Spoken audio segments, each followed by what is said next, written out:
Well, students, welcome back once again in chemistry classes. First of all, good morning to all of you. Today's topic is the Latimer diagram. आज का जो topics है वह है Latimer diagram. लटिमार diagram होता क्या है? Latimer diagram was given by Wendell Mitchell Latimer, यानी ये साइंटिस्ट का नाम है। इन्होंने इस डायग्राम को दिया था, जो एक अमेरिकन साइंटिस्ट है। लटिमार डायग्राम को हम ईएमएफ डायग्राम भी कहते हैं। बहुत बहुत इंपॉर्टेंट है ईएमएफ डायग्राम, इसको ईएमएफ डायग्राम भी बोलते हैं। अब ये डायग्राम होता क्या है? तो जनरली ये डायग्राम किसी भी मेटल के डिफरेंट इलेक्ट्रोड पोटेंशियल को उनके ऑक्सीडेशन ऑर्डर के, उसके ऑक्सीडेशन नंबर के डिक्रीजिंग ऑर्डर में अरेंज कर दें, तो जो हमें डायग्राम फॉर्म्ड होगा उसी को बोलते हैं लतिमार डायग्राम या लैटिमर डायग्राम। जब और सुने, the arrangement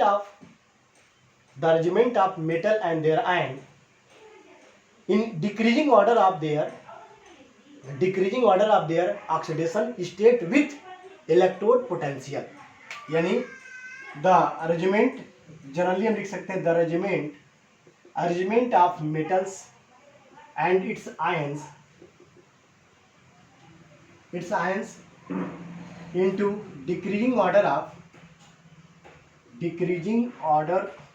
of oxidation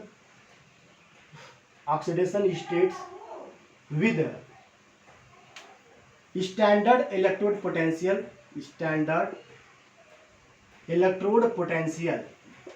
is called Latimer diagram. यही आपका सिंपल डिफिनेशन है। जैसे अगर मान लिया हमारे पास ए से बी बना, बी से सी बना, या मान लीजिए A1 यहाँ A2, यहाँ A3, ऐसे और भी हो सकते हैं। मान लिया गया इसका, मान लो स्टैंडर्ड इलेक्ट्रोड पोटेंशियल, यहाँ ऑक्सीडेशन नंबर मान लो +5, +3, +2, +1 माना गया है। मान लिया इसका यहाँ इलेक्ट्रोड पोटेंशियल इसका जो है +0.75, यहाँ +0.70, +0.50। तो देखें इसमें क्या आ रहा है, एक ही मेटल को या उसके आयन को हम अरेंज कर रहे हैं उनके ऑक्सीडेशन स्टेट के डिक्रीजिंग ऑर्डर में विद स्टैंडर्ड इलेक्ट्रोड पोटेंशियल, यानी इलेक्ट्रोड पोटेंशियल के साथ। तो इस डायग्राम को हम बोलते हैं लटिमार डायग्राम बोलते हैं। क्या बोलते हैं बच्चों? लटिमार डायग्राम या ईएमएफ डायग्राम। क्लियर? अब इस तरह के क्वेश्चन में हम कभी भी क्वेश्चन आईआईटी जेईई और नीट अगर बात करें, उसमें क्वेश्चन मैक्सिमम इस तरह पूछता है। मान लो A1 से A3 में गया, तो इस कंडीशन में इसका स्टैंडर्ड इलेक्ट्रोड पोटेंशियल क्या होगा कैलकुलेट करिए, या किसी का भी पूछ सकता है, आपको निकालने के लिए कर सकता है। क्लियर? अगर हम यहाँ से यहाँ तक बात करें, A से A1 का बात करें, इसका ऑक्सीडेशन नंबर +5, +3, तो अगर इसमें देखा जाए तो यहाँ पर जो इलेक्ट्रोड पोटेंशियल जो आ रहा है यहाँ पर, वो आपका रहा है 0.75 वोल्ट। ये सब वोल्ट में बच्चों 0.75 वोल्ट। अब A+5 से A+3 में गया, इसका मतलब कितना इलेक्ट्रॉन शिफ्ट किया? 2। तो इसका मतलब हो गया इस हाफ सेल के लिए जो स्टैंडर्ड इलेक्ट्रोड पोटेंशियल वो है 0.75 वोल्ट है। यानी A+5 से A+3 में गया, यानी रिडक्शन कर रहा है, तो इसका जो वैल्यू है वो आपका 0.75 वोल्ट होगा। तो अगर यहाँ से यहाँ तक यहाँ से मान लो यहाँ तक पूछ दे, यहाँ से यहाँ तक पूछ दे, तो कैसे निकालते हैं? इसी ईएमएफ डायग्राम से हम क्या कर सकते हैं? कैलकुलेट कर सकते हैं। खास बात, हम डायरेक्ट इसके इलेक्ट्रोड पोटेंशियल को ऐड करके नहीं निकाल सकते, याद रखेंगे, क्योंकि आपको मैं बता चुका हूँ प्रीवियस लेवल डेल्टा जी जो होता है -NFE E0। अगर इसको बात करें, E0 एक इंटेंसिव प्रॉपर्टी है, और जो डेल्टा जी है एक एक्सटेंसिव प्रॉपर्टी, यह नॉन एडिटिव प्रॉपर्टी, यानी ऐड करके नहीं निकाल सकते हैं।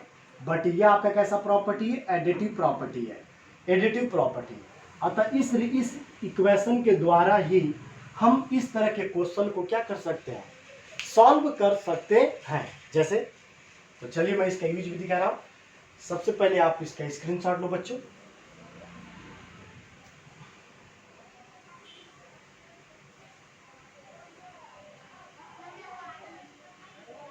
ओके, नेक्स्ट अब देखिए इसको कैसे कैलकुलेट करेंगे मैं आपको बता रहा हूँ। जैसे मान लो अगर इस क्वेश्चन में इस ईएमएफ डायग्राम में बोल दे a+5 से a+2 के लिए ई नाट का वैल्यू क्या होगा, यानी स्टैंडर्ड इलेक्ट्रोड पोटेंशियल का वैल्यू क्या होगा अगर यहाँ से आ जाए। क्लियर? तो देखो कैसे सॉल्व करें। इसके दो प्रोसेस है। पहला प्रोसेस देखिए, पहला यहाँ देखें a+5 यानी +5 जो है ये किस में जा रहा है, A1 में जा रहा है +3 में, जिसमें आपका ये 2 इलेक्ट्रॉन एक्सेप्ट किया और जिसका E01 मान लो वैल्यू दिया 0.75 वोल्ट। क्लियर? 0.75 वोल्ट। अगर हम बात करें यहाँ से यहाँ तक A1 से आपका A2 में जा रहा है, यहाँ वैल्यू है +2 और ये इलेक्ट्रॉन एक्सेप्ट किया A1 से A2 प्लस में जा रहा है, इसका मतलब है 2 इलेक्ट्रॉन A1 से A1 का कितना है +3 है, +3 से +2 यानी 1 इलेक्ट्रॉन एक्सेप्ट किया और इसके लिए E02 का वैल्यू दे दिया 0.70 वोल्ट। क्लियर? अब क्या पूछ रहा है, यहाँ से यहाँ तक पूछ रहा है, तो इसको भी लिखो बच्चों। ए से आपका जा रहा है A2 में जिसका ऑक्सीडेशन वो +2 है, इसका +5।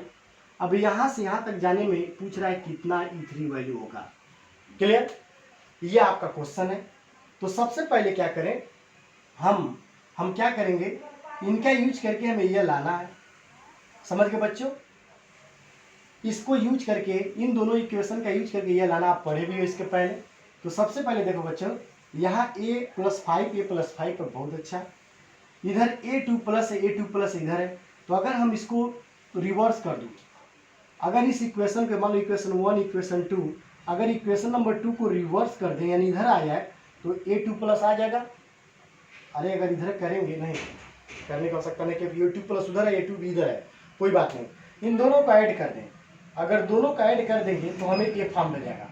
तो देखो इक्वेशन 1 और सेकेंड को ऐड करेंगे, तो ऐड करेंगे, देखो बच्चों A+5 2 electron equal A1 3 plus था और ये देखो A1 3 प्लस इलेक्ट्रॉन, एक इलेक्ट्रॉन इक्वल A2 पर 2 प्लस। अब इन दोनों का ऐड करो बच्चों, ये और ये कट गया, कैंसिल आउट। अब बचे क्या, A+5 और ये देखो 2 1 कितना हो गया 3 इलेक्ट्रॉन इक्वल A2 2 प्लस। अब क्या देखो बच्चों, यहाँ देखो, यहाँ इलेक्ट्रॉन छोड़ दो, +5 से +2 यानी 3 इलेक्ट्रॉन लिया। अब देखो क्या ये इक्वेशन फॉर्म हो गया, इन दोनों को ऐड करने पर, इक्वेशन 1 और 2 को ऐड करने पर ये इक्वेशन हमें आ गया, आया कि नहीं? अब इसी तरह हम डायरेक्ट, अभी मैं बोला हूँ इसके E0 वैल्यू को नहीं जोड़ सकते हैं क्योंकि एडिटिव प्रॉपर्टी नहीं है, तो उस कंडीशन में हम डेल्टा G का यूज करेंगे। तो चलिए आगे देखिए कैसे होगा। तो मैं इसको थोड़ा क्लीन कर रहा हूँ। अब देखिए बच्चों, अब इसके लिए मान लें डेल्टा G1, इसके लिए मान डेल्टा G2, इसके लिए मान लें डेल्टा G3। तो डेल्टा G3 निकालना है, तो डेल्टा G3 नॉट इक्वल हो जाएगा delta G1 not plus delta G2 not. अब आपको पता है डेल्टा G नॉट इक्वल तो माइनस NFE नॉट, तो रखो, तो यहाँ रखेंगे तो माइनस N3 FE नॉट 3 हो जाएगा, यह कांस्टेंट है, यहाँ भी रखो माइनस FE नॉट 1 प्लस एमी माइनस N2 FE नॉट 2, ये ब्रैकेट में कर दो। अब मैं माइनस F को उधर भेजूंगा, तो देखिए ये आ जाएगा E03 इक्वल N को इधर माइनस माइनस F कट जाएगा। अब बचे क्या, E01 N1 plus N2 E02 अपान N3 हो जाएगा। इस तरह यह एक फार्मूला बना और इसी फार्मूले के द्वारा हम कैलकुलेट करें, यानी क्या है, नंबर ऑफ इलेक्ट्रॉन जो इस क्वेश्चन में भाग ले रहा है और E0 इसका स्टैंडर्ड इलेक्ट्रोड पोटेंशियल।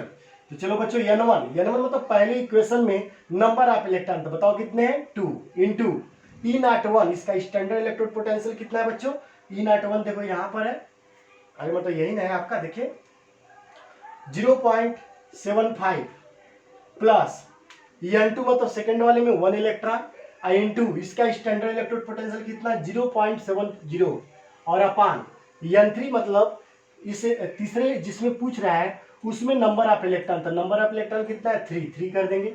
अब इसको सॉल्व कर दो, तो ये देखो कितना आ जाएगा 2 5 या 0 10 के 0 2 से हो जाएगा 14 1 15 हो जाएगा 1.5 प्लस ये 0.7 अपान 3। अब इसको जोड़ेंगे देखिए कितना आ जाएगा बच्चों, 7 5 12 के 2 और 1 1 2 हो जाएगा, ये आपका आ जाएगा यहाँ पर अपान 3 कर देंगे।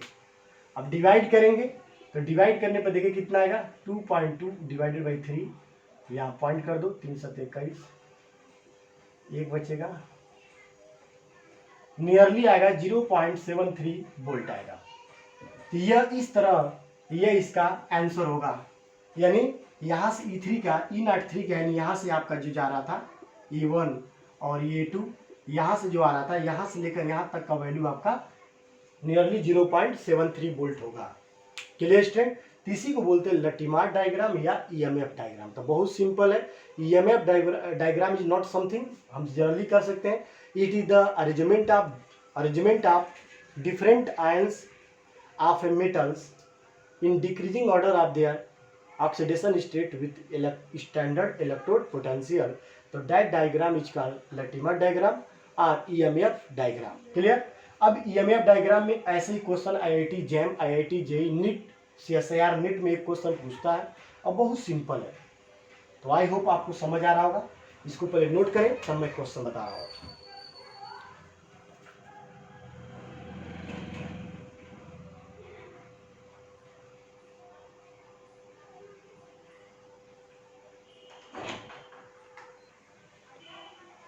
वेल स्टूडेंट्स, ये क्वेश्चन देखें, Cu2 प्लस से Cu प्लस में जा रहा है जिसका स्टैंडर्ड इलेक्ट्रोड पोटेंशियल 0.155 वोल्ट है, और Cu प्लस आपका Cu में जा रहा है जिसका स्टैंडर्ड इलेक्ट्रोड पर 0.521 वोल्ट है। क्लियर?